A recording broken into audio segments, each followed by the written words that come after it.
Ladies and gentlemen, Anika Wilson is about to come on and blow your mind to help you expect and own the abundance that is here and now and even more on its way to you. So definitely stay tuned if you're amplifying your abundance. And I also want to acknowledge you because you are becoming your greatest possible self. You showed up here and now, whether you're watching this live or replay, YouTube, podcast, whatever the case might be. Thank you for being here. And whatever your sources of inspiration, empowerment, and greatness are, stay plugged in. Whether it's podcasts, YouTube, going to live events, hiring or working with coaches, tuning into Facebook groups, watching people's social media feeds, whatever that is, whatever step, whatever stage you're at, stay plugged in because that's how you keep growing and going on the journey to becoming your greatest possible self. Next up is the iTunes review of the week. Let's see who is by this week. It is DBlue702. Awesome podcast. Chris is one of the most passionate and driven people I know. His show is a must listen. Absolutely it is. DBlue, thank you so much for giving us that review. And if you want a chance to get shouted out on a future 12-hour live stream, go to beyourgps.com/iTunes or search Greatest Possible Self on the Apple Podcast Store. Let us know what you love, what you want to see more of, and how we can improve the show for you. Thank you, thank you, thank you in advance. I'm going to introduce Anika in just a second here. Before that, grab a piece of paper, grab a pen. This woman is going to be like fast and furious and dropping knowledge bomb after knowledge bomb. She's taking massive action, putting together amazing live events, virtual summits, just doing some amazing things. So you want to follow people who are doing what you want to do. And she is crushing it. So definitely stay tuned all the way through to the end of this interview because one of these ideas has the power to change everything for you. Anika Wilson has always been a trailblazer, a woman before her time. She started working in advocacy at the age of 14, followed by a career in law enforcement and social services. While pursuing her master's degree in psychology, she was struck with a life-threatening illness that changed the trajectory of her life. Upon recovery, she started 2 businesses, married her love from 20 years prior, and decided to live instead of just existing. She prides herself as a military wife, a recovering single mother, and a strategist.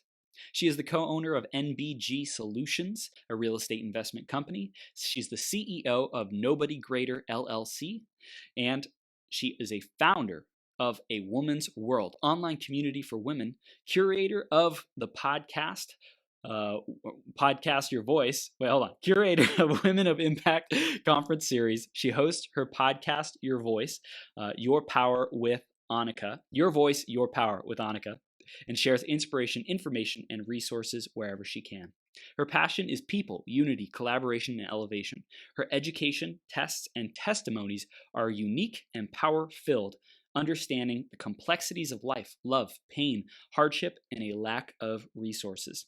Anika wants to ensure that no one suffers in silence, no one is left behind, and that no one is lost in the shuffle of life. And we are blessed to have Anika Wilson with us here today. Anika, are you ready to rock the house? I'm ready to rock it. Boom! We're now live on Become Your Greatest Possible Self. Thank you so much for being here, Anika. We're going to dive right into the theme of today, which is a foundation of faith. What does that mean for you, Anika? The foundation of faith. Let me tell you, I am a faith-filled woman.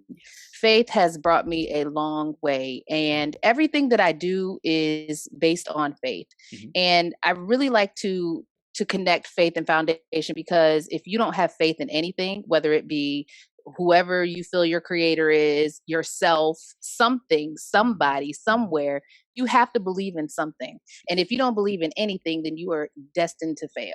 So I just know that I owe it all to faith. And you have to, if you're a visionary, you have to have faith. Yep. You know, faith is the unseen. It's what you can't scientifically prove, but it's something out there that you know is going to provide results. And so I just know that I am faith-filled, and I hope that everybody else is too. And if you're not, you need to get some. I love it, Anika.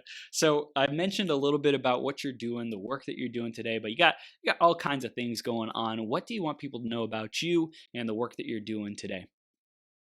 I want people to know that I don't really have a title. I change my title every day because all I know is that I'm different. I know that I'm a unicorn. I was that person that growing up, Everybody was like, you think outside of the box, you need to get with the program, you need to conform. And I'm like, conform who? Conform what? What is that word? Nope, not interested. And so I just, 2 years ago, I fired my boss, decided that I was starting a business. And my business has changed so much. My conferences, the things that I do, they evolve. I adapt to the times. I adapt to the needs. I adapt to the demands. But my goal, one thing that has been consistent is that I have always been a servant leader. I have always been a people person. I've always been a person of service. And so in everything that I do, it's not about monetary gain to me. It's about changing people's lives. I try to be the person that I wish I had in my life, my whole life. And so that is my goal and my aspiration every day. Wow. Anika, this is beautiful, and we're going to get into all that great stuff and really diving into expecting abundance as a main message today. Before that, we're going to go back into your journey and talk about what was it like to get here. You're mentioning some challenges, hardships, PTSD in the last conversation, like so much that you have grown through. Let's take us on that journey. Where does it begin for you? Oh, well, I am a military brat of 2 Air Force parents that divorced when I was 6 years old, and the divorce was brutal. Our house burnt down when I was 6 years old. Things just have never been okay. It's always been chaotic. And, growing up, people used to always say, you always have drama. And it wasn't, self-inflicted drama. It was life drama. So from, our house catching on fire to relocating from New York to Florida to everything, from those types of things, then at 14, I was sexually assaulted and was wound up pregnant. And, from then on, it's just been a struggle.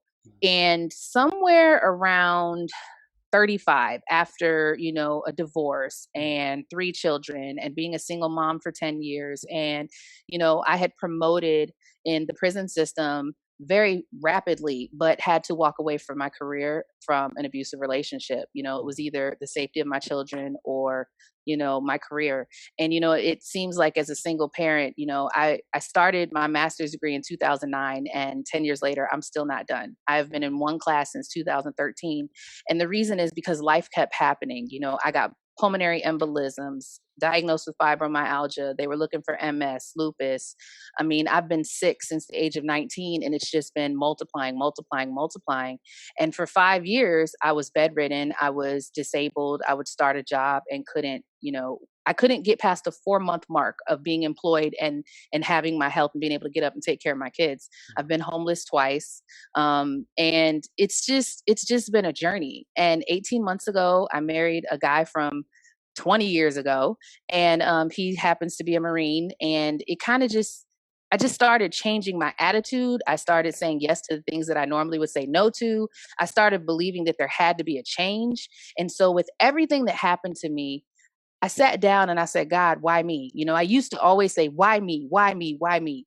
And then finally I said, this is preparation. I'm chasing a degree, and it's not about a degree. He is equipping me with what he needs me to do to go out there and do what he needs me to do. Wow. I've worked, for corporate, for nonprofits for 20 years in the prison, mental health, long-term care, and dependency. I've always been an investigator or a case manager. I've always been fixing people's lives, but for very little money and, for very little recognition.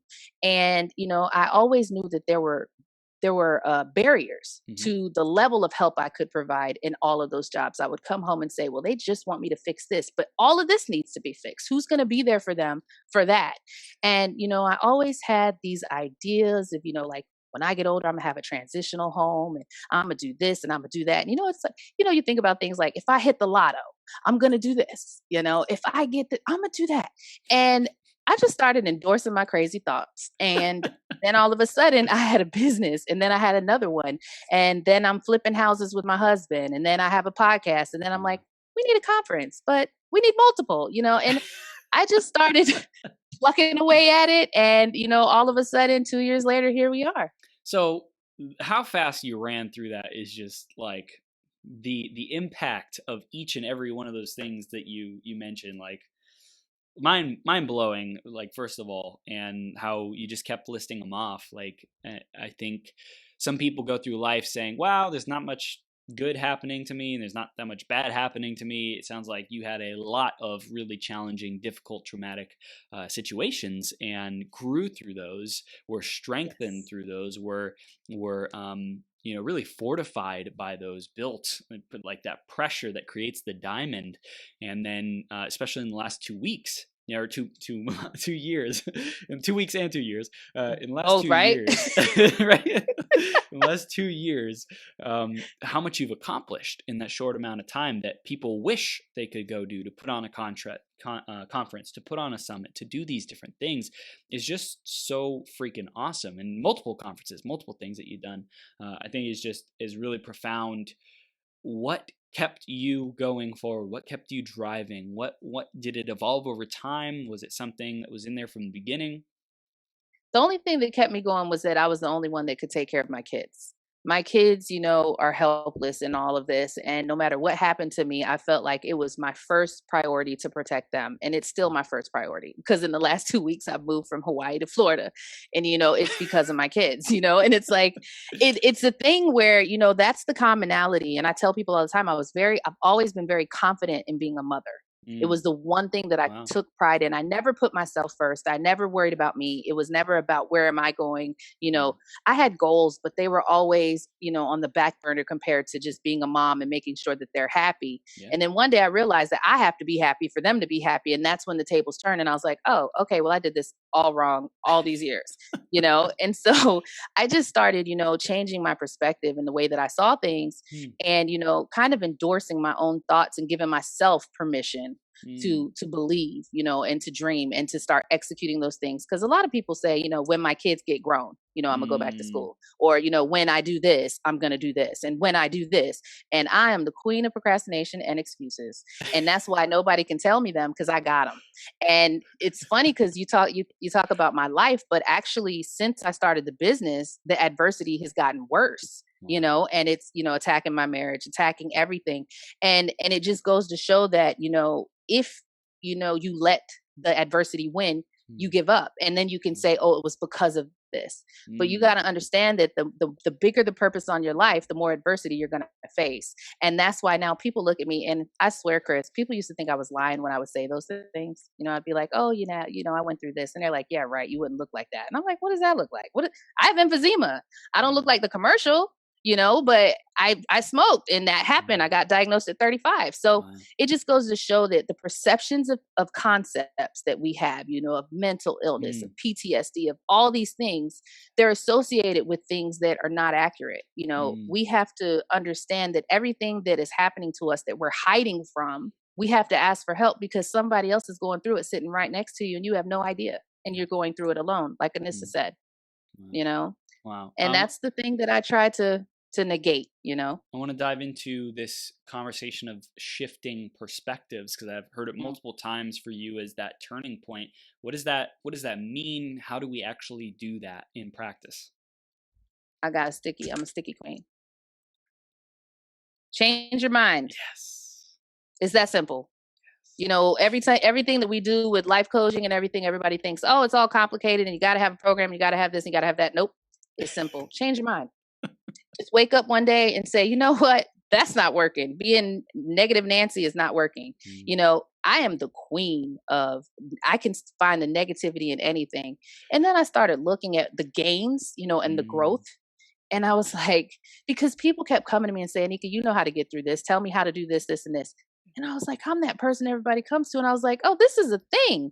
Because I used to get mad because people would call me during the day and I'm trying to work yeah. and they would want me to problem solve. And they would say, well, you Mm, did it. And I never realized I was surviving. I yeah. wasn't trying to Yeah. help others, I was Yeah. surviving. But in that, I learned so much. And I Mm, started putting the tools in my toolbox. mm, You got to take the tool and put it in your toolbox. And you put it in your toolbox. And every time you face something, you put it away. And then when you realize, you open up your toolbox and you have Lowe's and Home Depot in your pocket, and it's like, oh, snap. You need a screwdriver? You need a Philip? I got a 2x4 too, start building on it. And then you realize you're equipped, mm, and then you can help somebody else. And so mm, it's just in the attitude that you take towards something, mm. change your mind. That's it. And don't wait for somebody else to change it. You do it. So what does that look like to change your mind? Does it change your mind about how we relate to it? Is it changing it from this is overwhelming, this is I'm stuck, I'm stopped into I'm gonna find a solution, I'm gonna ask for help, I'm going to do something differently? It all starts with saying, what does it mean? Hmm. You get fired. What does that mean? That means Mm, the door's opening for you and you've outgrown that opportunity and there's mm, something else for you. You can wow. sit there and say, "Wow, I missed this job," but you hated the job. You didn't like your boss. Yeah. So why are we sitting here crying over that? So why don't you go look and see what it is that you're supposed to be doing? Because clearly you've outgrown that opportunity. And this Mm, happens with friends. We wonder why people fall out or why people don't agree with what we're doing. And I'm going to tell you, anytime you make moves, it's going to take loss. But that loss is not really loss, it's gain. And so, whatever it is, just look at the situation. And if something that is bad happening to you, look at the good in it. Don't look at the bad, because yeah, it is bad. mm. It is. A poopy diaper is bad. But at the end of the day, you don't want that to stay in there. And so you just got to change your mind, look at it differently, I mean, and that's life because Yeah. with everything, especially change, it Mm, is painful. I'm not saying it's easy. I'm mm, not saying it doesn't hurt. It hurts a lot, yeah. but it's necessary. Mm. In all the different avenues of creation and impact and platforms that you're creating, is there one theme, or does each one have its own kind of life force? Is it its own kind of organism? It's interesting because everybody thinks that, I have a really hard time marketing because people say, "Anika, you're too broad." Mm, My theme is change. And mm, I don't want to be, like everybody else and say change, she's a change maker. At the end of the day, I'm just trying to help people get out of their own way. yeah, I was yeah, a therapist for a long time. My last job was in a substance abuse center. mm, And, as a case manager and therapist all these years, the one thing that I've realized, the one thing stopping people is their inability to change. It's fear. It's, well, what will happen? My life was full of drama. I know how to get out of chaos. I don't know how to do normal. I don't know how to do the same thing every day. I don't know how to do something without a ball dropping. And mhm, we sabotage, it's like we do what's comfortable. And you have to just get out of your own way. And so in every project that I have, every conference that I have, and this is to everybody, hear me. This is a leadership conference that I'm doing. And my key now and my theme now is leadership. mhm, But what I'm trying to get people to understand is you don't have to be an executive of a corporation to be a leader. You could be a mom and be a leader. You could be a dad and be a leader, because what we don't realize is that somebody is looking to you, and leadership is influence. If you are influenced, the ant crawling up your wall, you're a leader because you're going to determine whether he makes it to the top and whether he lives or dies.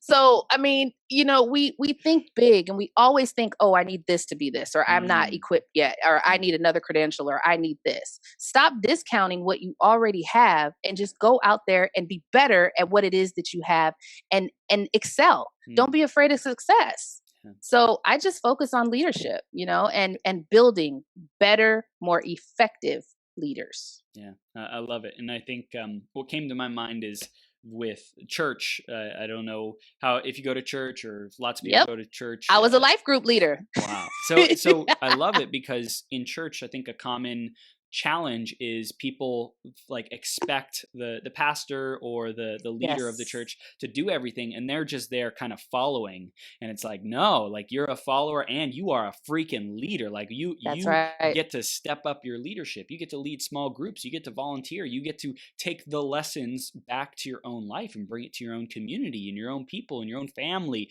If all you're leading is your own family, then you are a freaking leader. Like if Yeah. that's what it is, lead on. That's a full-time job. I mean, keeping your household together is a job. And, Yeah. I speak out about being a recovering single mom because Mm, it's a mindset, wow.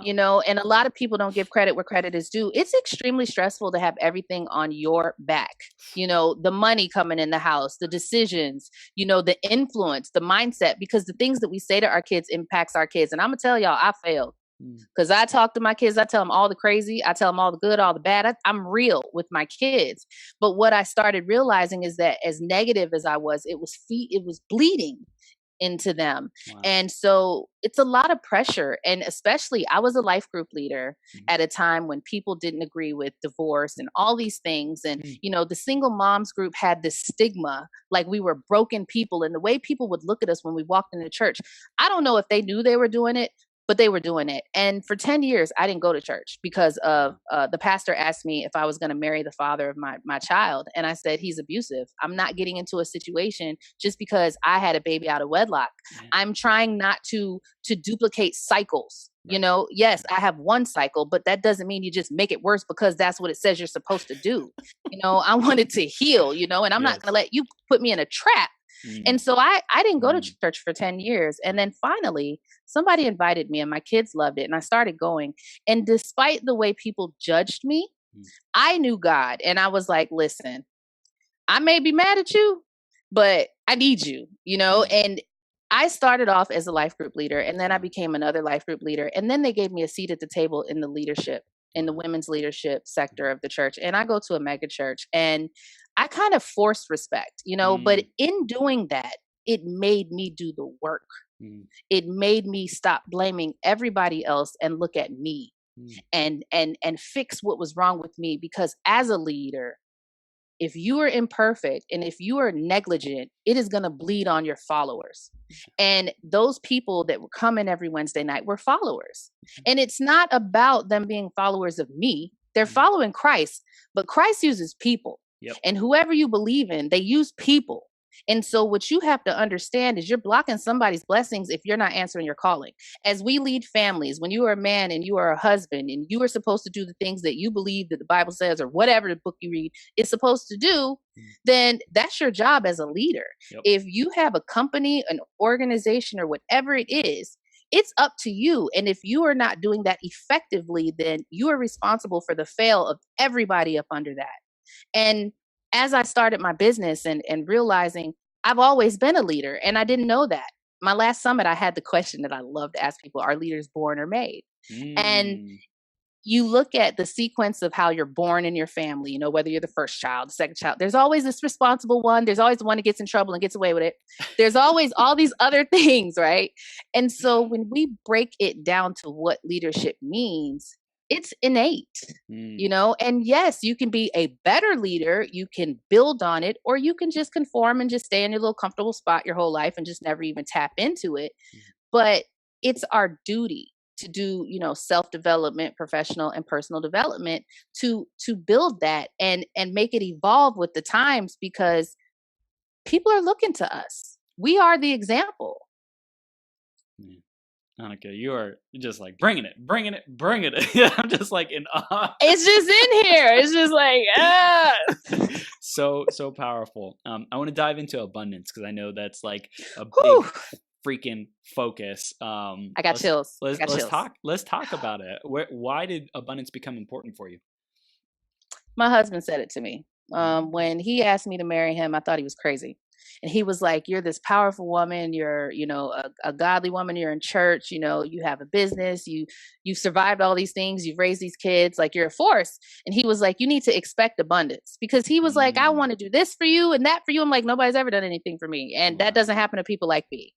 And he just kept telling me to expect it.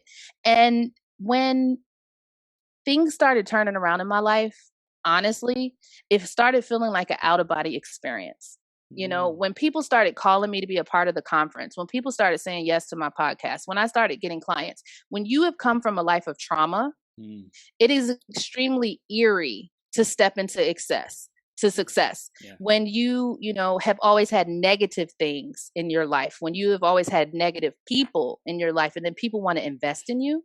Because I hate to break it to you, if you own a business, you are your brand. So I'm saying you, not your business. People are investing in you. And so when those things started happening for me, I was like, oh, I couldn't run. Like, where do you run to? I'm a runner. I'm quick. Yeah. Y'all, if y'all see red flags somewhere, y'all see Anika with his Nikes on going, I'm out. But, I couldn't run. I couldn't go anywhere. I created this and it was like, okay, well, this stuff is happening and life is turning around for me. And that's abundance. And so now I want people to change their expectations. Hold on. Here we go. Bam. Change your expectations. Because the whole key to abundance is that you have to expect the unexpected. Because when we set out to do something, if you try to control it, you will ruin it. But if you expect the unexpected, it'll be more abundant than you ever set out for it to be. And so now my word of the year, and I posted it the other day, 2020, my word of 2020 is abundance. I expect abundance. I expect to live in a better house than I lived in. I expect to think more, do more, help more, thrive, be healthier, just think differently. And that's a matter of growth. Hopefully you're building in your life and you're not going backwards. I hope you're not regressing. Mm-hmm. But abundance is simple, it really is. What is the difference between expectation and attachment for you? Attachment is a negative word for me. Because Anissa, what she was talking about, when you're abused, whether it's sexually, physically, financially, whatever it is, attachment has a negative connotation. Maybe because I'm a therapist brain. Sorry, y'all. But attachment can be bad because if you don't have boundaries with it, it can become addiction or it could become abusive. So I don't like to tell people to get attached to anything. If you're attached to anything, be attached to yourself and your faith. Aside from that, do not attach to anything because people will always let you down. Don't attach to people. You can associate with people, you can have friends, you can build relationships, but don't attach to things, to people. And then things is even worse. Do not attach to things. Yes, we may love our favorite shoes or our jacket or our car or our, whatever. Hair. Look, I cut my hair off, put a wig on, whatever. I'm not attached, and it's really not attached, y'all. Anyways, I give that joke all the time because people are like, Nika, is that you? But attachment is bad. Don't attach. I'm gonna give you this word, Chris. Yeah. Commit. Don't attach. Commit. There is a huge difference between attachment and commitment. And if you're gonna do anything, let it be commitment, not attachment. Woo! Ooh. Okay. So I want to dive into this conversation of abundance. What gifts did you have to recognize within yourself to start activating abundance? How did you show up and serve and give and contribute to activate abundance? And how do you plan on doing it even more this year? Well, it started with me being the life group leader. People kept saying to me, why are you always there? And I would go to church as much as I possibly could because for one, it was a safe place for my kids. It was also very social. So I knew the children that they were with, the parents that they were with, whenever they had an event, whether it was a women's conference or a study group or whatever. The one thing that I've been through, I have PTSD, depression, anxiety, and I got diagnosed with ADHD at 21, y'all, but let me tell y'all, use it to your benefit. People are like, you're all over the place. I'm like, it works. It's seriously, I don't have any sense, Chris, in case you haven't noticed. What I started doing is abundance. You said that, right? Is that what I'm answering? Yep. Okay. What I started doing was giving my time. If you don't have money to give, there's always something that you can give. I've always given clothes, food, cooking for people, time, because when you give your time, that is the most expensive gift you can give anybody. And so I started giving my time. And what was happening was that being of service to other people, it allowed me, one, to see that my problems weren't as big as I thought they were. It allowed me to see that other people have problems too. And it also allowed me to have gratitude and faith and poise, being able to lighten somebody's day or solve a problem for them that they can't solve. Because when you're in a crisis, you can't see the light. And people need that. And I've always been that type of person that loves to be there for somebody in crisis. And, even in my business, when you're running a business, if you got these, for instance, my conference, you got a conference, but you need butts and seats, when people are in something and they're emotionally attached to it, being able to put that fire out for them. I just took what I was doing in my old life and I changed the narrative just a little bit, but applied the same concepts and formulas. And it's the same thing. And that's the barrier that a lot of people have, is that they're not conceptual and they can't grasp concepts. And life is about formulas. And all you do is take the same formula and you just apply it to a different concept, tweak it just a little bit, and you stepped into abundance. Amazing. Because if it's business, if it's action, if it's service, whatever it is, it's going to grow and it's going to magnify as long as it has honest and authentic intentions. Yeah. If it's negative, then you're going to pay for it. So, at the end of the day, it's a matter of just giving. Yeah. Give your time, give your energy, give your expertise, give and stop being a taker. What do you want to accomplish with these conferences? I want to dive into that more and what people can expect when they go to them. Let me tell you, my goal is to close the gap. There is a gap between people in need of services and people who provide services. And as a case manager, I've always been a person that goes in people's homes. And so it was hard to start this virtual business. I'm like, what is this? And how do I reach people? And even in Alabama, my first conference, I went to a Junior League of Montgomery event, and I was handing out flyers, and these women tell me, we're not on social media. I'm like, uh-oh. I mean, there's a gap. There's a gap of people in the community that we're not reaching, and out here, as we do all this marketing on social media, we put all our emphasis on that. There's still people. There's still people out there that need us. And so what I hope to do is collaborate with organizations, with, membership networks, with universities, with military members and veterans and people that, are affiliated, that are trying to transition into civilian life or business or whatever it may be. People that want to go back to school, people that just need inspiration, education, and need to be able to touch tangible people. Because we're virtual, we're out here, we can post all day long, but people need to touch. They need embrace. They need feel. They need to know that we exist, that we're real, that we're not just YouTubers or Facebook famous, and they need that human connection. And so what I'm hoping to do is to take it off the computer and bring it live to people. And that's why I made a tour. Because I really want people who are doing things. I love to hear the adversity, the stories about people who decided to write a book because they were, in prison or something, because people really expect people like us to fail. If you look at me and say, oh, you were pregnant, as a teenager, you've been raped 3 times. I mean, that's my reality, but it's not who I am anymore. I used to associate with my diagnoses, and I don't associate with them anymore because I don't have time for that. So at the end of the day, I want to bring us to people. I need people to know that we are real and that we care. It's not about just being out here and saying, hey, look at me, I'm on stage, look, I'm all this. That's not my mission. My mission is that person that's living in her car like I did 3 years ago, living in their car with their kids, trying to get enough money to put a deposit down on an apartment. Everybody looked at me when I walked in the church, and people knew my situation and still didn't help. I want to reach those people who are dreamers, who are like, hey, I got a great idea, but I just need some help. I just need somebody to listen to me for a minute. I just need a chance. I want to be that.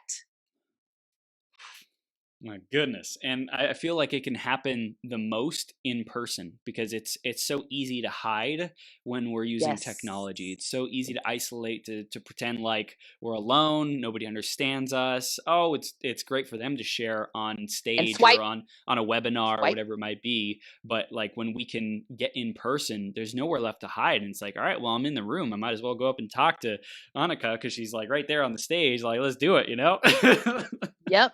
And that's the thing. People swipe, as long as we're on the computer, they can swipe, they can dismiss. They can dismiss it, act like it doesn't exist. But I call everybody to action, to take your mask off.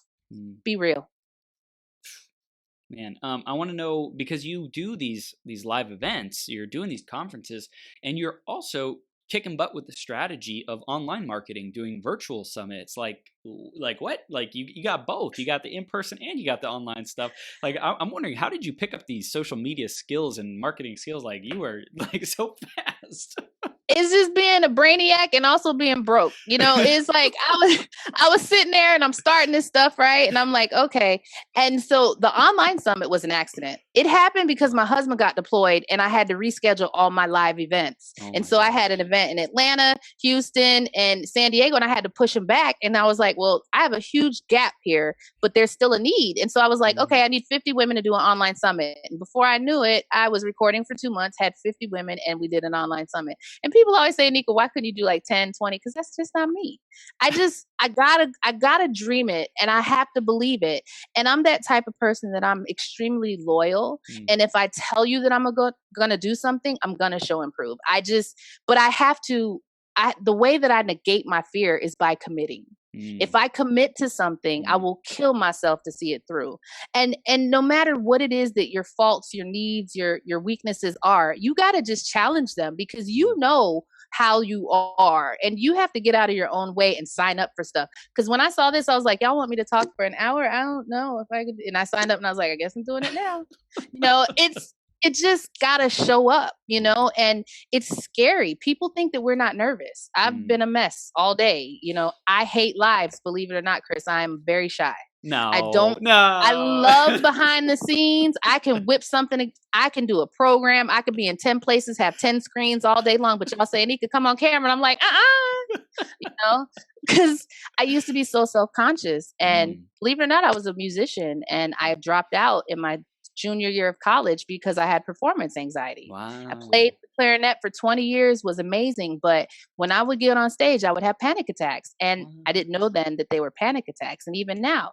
But that's why I tell people, don't think that we're perfect. Don't think that we have it all together. We just are crazy enough to believe that we can do it. That's the only difference. I love it. I want to talk about when you work with clients like one-on-one. I know the title of activation ambassador. I want to hear more about what that means. Where did that come from? Because I'm a Christian, I can't say what it means, but it means putting fire up under your butt. I make you activate. You have to activate. And I do, life coaching, business coaching, and events. And so Dillis has been she's my business bestie. And I always come to her. I'm like, Dillis, I need to rebrand. What do I do? And she's always coming up with these things. Because the latest one, I was like, I think I'm going to do emotional intelligence leadership. And she's like, you're a practitioner. I was like, ooh. So that's why I say, people don't look for my name, because who knows what it is today. But being a correction officer for 10 years, and, even when I was 4, I told my mom I wanted to be a boss. I've always been bossy. And I finally figured out that it could work because people listen to me, except my kids, and my husband. But, I was like, okay, so this way, as an activation ambassador, I am challenging you. Don't come to me telling me that you want to do something because I'm going to make you do it. Don't give me the hems and the haws and the reasons why. If you're ready, I can show you, I can teach you, I can walk you through it. But you better be ready to activate, because, I have people who tell me, hey, Anika, I want to do an event. Don't tell me, because I'll make it happen. Be careful what you ask for. And it all comes from my faith, because God, I talk to God and he does something and he shows it to me. And I'm like, that's not what I meant, God, but okay, I guess I'm doing it now. Now I do it to people because he has a sense of humor. And so I just challenge people, because when you do something that you think that you couldn't do, it changes you. And so I try to be that change for people. If they come to me and say, hey, Anika, I need to develop a website. All right, we got a website. Hey, Anika, I want to start a podcast. Hey, Anika, I want to write a book. I'm that person that if I don't know how to do it, I'll either find out or I will refer you to somebody that can. Yeah. But I don't want anybody to be left unheard. There's nothing worse than being misunderstood or unheard or dismissed. And I read that in your intro, being kind of left out of life. What does that mean? Where does that come from? I was bullied my whole life. I was a beauty queen at the age of 8. I was the first African American beauty queen in Utica, New York. Never say that again. I grew up in upstate New York, and my mom put me in beauty pageants, to boost my self-esteem when my parents got divorced. And then when I was in 11th grade, I got a modeling contract. And I'll never forget that they told me that I was a full-figured model. And back in 1998, that wasn't cute. And I've always been bigger than my mom and my brother. I've always been a different complexion than my parents. Yeah. When we moved from New York to Florida, people picked on me. They picked on the way I dressed, the way I talked. I never fit in. These people went to school together from elementary school to high school. They had cousins and things. And I just never fit in. And I was a brainiac. I was an IB when, Black kids weren't an IB. So I was never Black enough to be Black, and never, I was too dark to be white. I never really fit in. I was a band geek. I was just that person that, kind of just stuck up under my mom, because I didn't ever fit in. I wasn't really interested in what a lot of people were doing, and knew that it wasn't right. So didn't want to conform. But then I was like, okay, but I'll never belong. And so now raising my kids and now being who I am today, even, with my marriage and the things that people suggest that I do, I finally last year woke up and decided that I'm okay being a unicorn. That I'm Anika. Like, that's it. And who cares what you think about it? Who cares what anybody thinks about it? I got one judge. And it's not a matter of ego. I always used to think that being confident, I used to see people that were cocky and it was not a turn on. So I've always been humble. But now I make no apologies for being who I am. And that's what I want people to feel. I want people to understand that you don't owe anybody anything, and be comfortable in your own skin, be comfortable in your own house and in your own community. And if you're not comfortable, then you need to make changes, because you need to stop letting everybody else make you uncomfortable. Stop comparing yourself to everybody else and create your own path. Why weren't you satisfied with just one business model? Well, that was not my fault. My husband, it was his dream.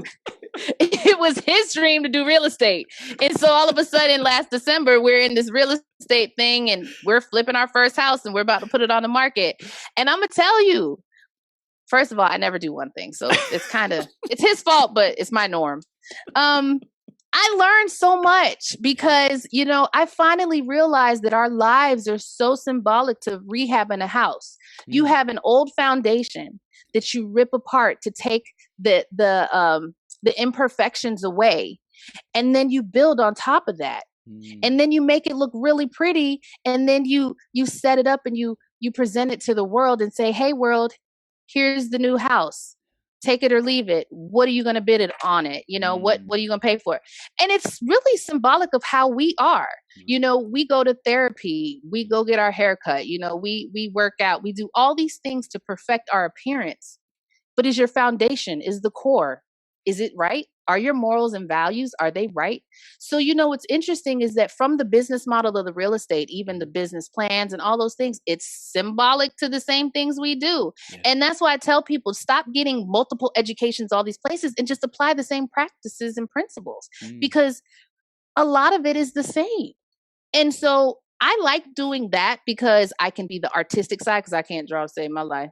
So I just, I can pick out a fixture. I could do paint. I could, pick windows, and I could do that. And it's fun because, our team, we go into these trash houses, we videotape it. You don't even want to see it. We have a blast. It's hilarious. But then, you see the deconstruction and it's ugly. You're going through something, you're ripping it apart. You walk in this house for 9 months and it's a mess.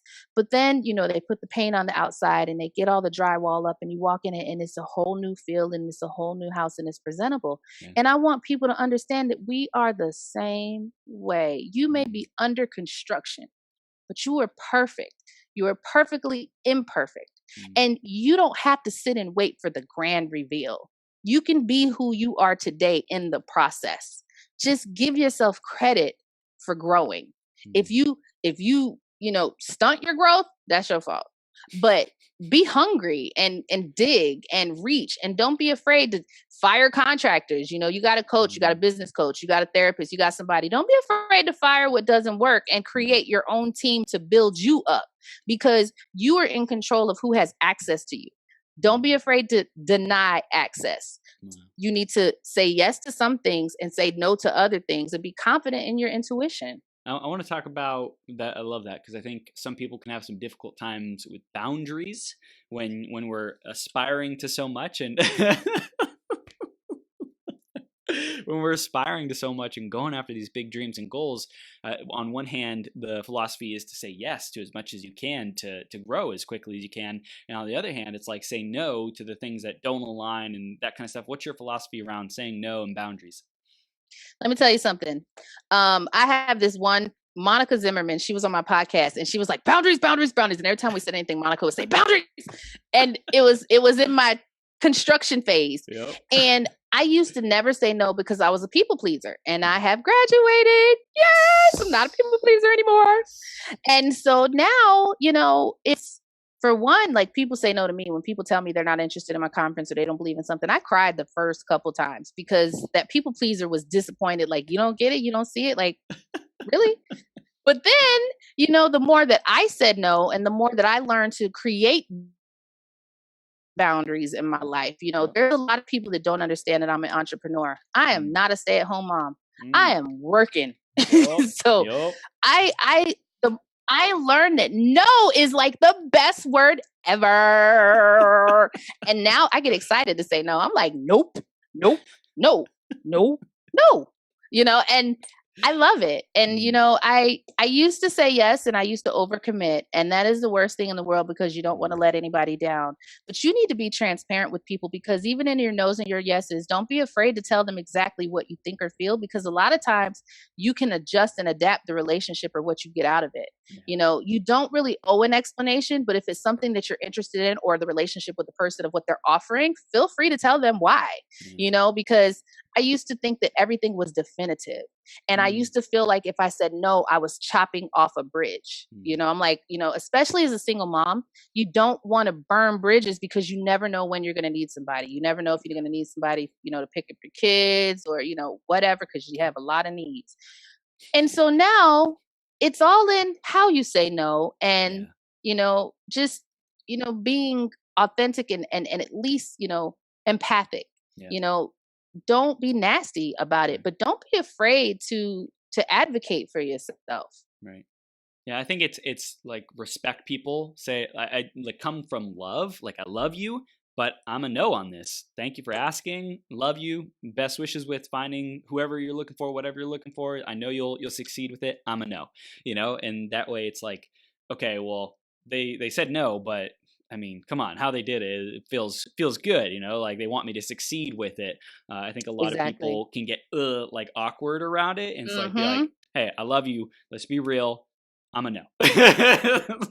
Even if it's an approach, because people come at you wrong. It's like, I like what they did, but they just came at me wrong. And I tell them, I'm like, listen, you might do better if you say this, this, and this. Yeah. And they get, you get a lot of respect. And a lot of relationships come from weird initiations. It's like, okay, I could not stand you when you walked up to me, but you're pretty cool. It's like, I'm glad I saw you again, so don't be afraid to like shut the door automatically because you never know what it could be, but don't be afraid to go with your intuition. The one thing that I've learned is that I've always had good insight and I've always been intuitive.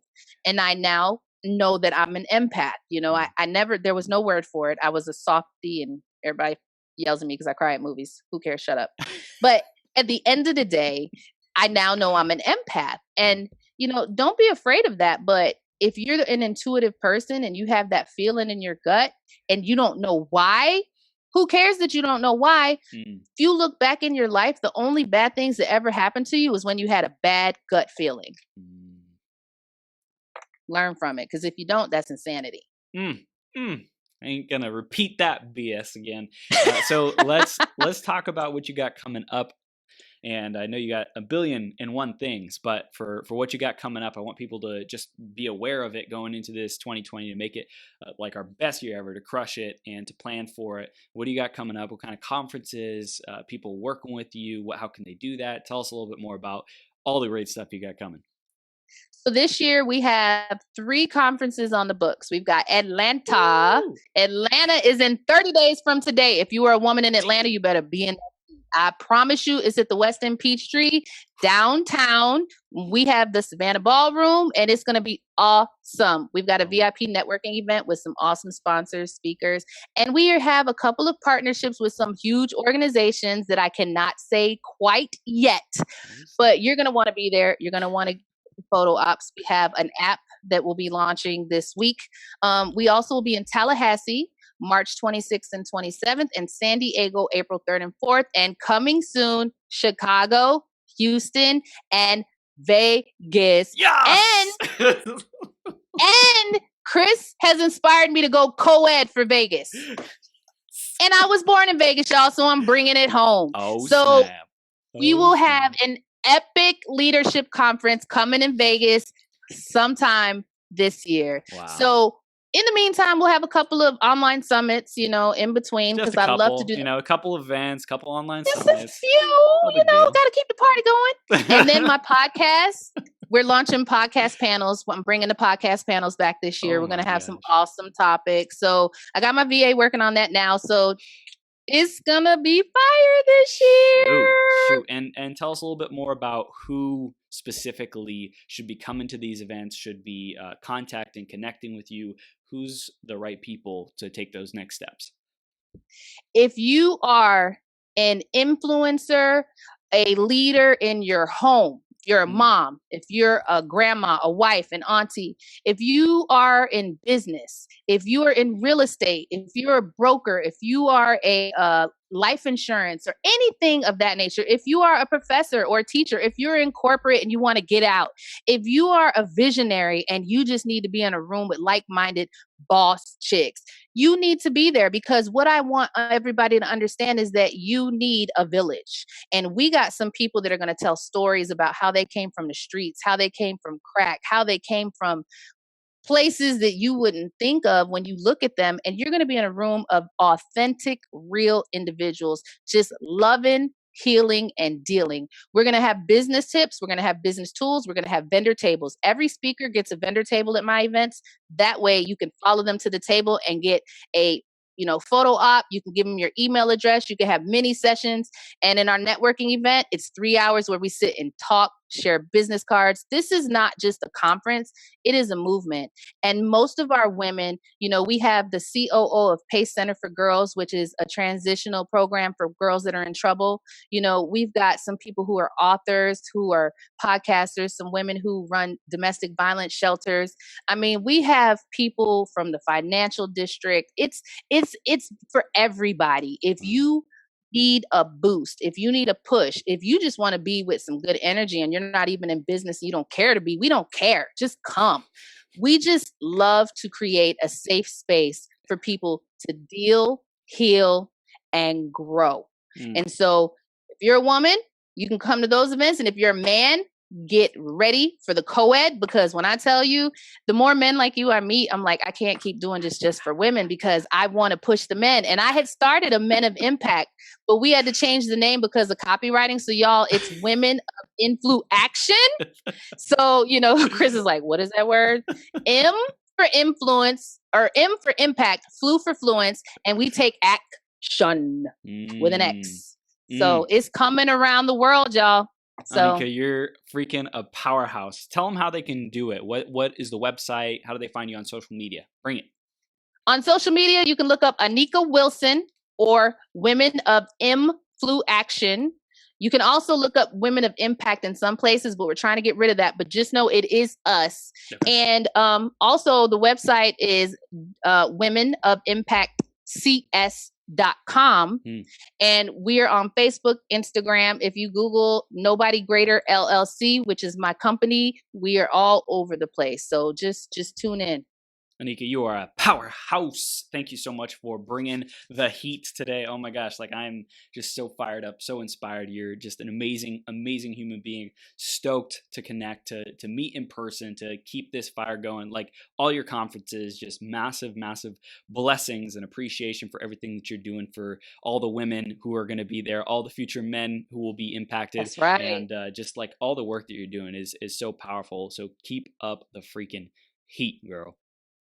Thanks, Chris, and thank you for what you do. And I'm so glad that I got to meet you and cannot wait to meet you in Vegas. Yes, we're doing it. I'll see you soon, okay? All right, thank you. Peace.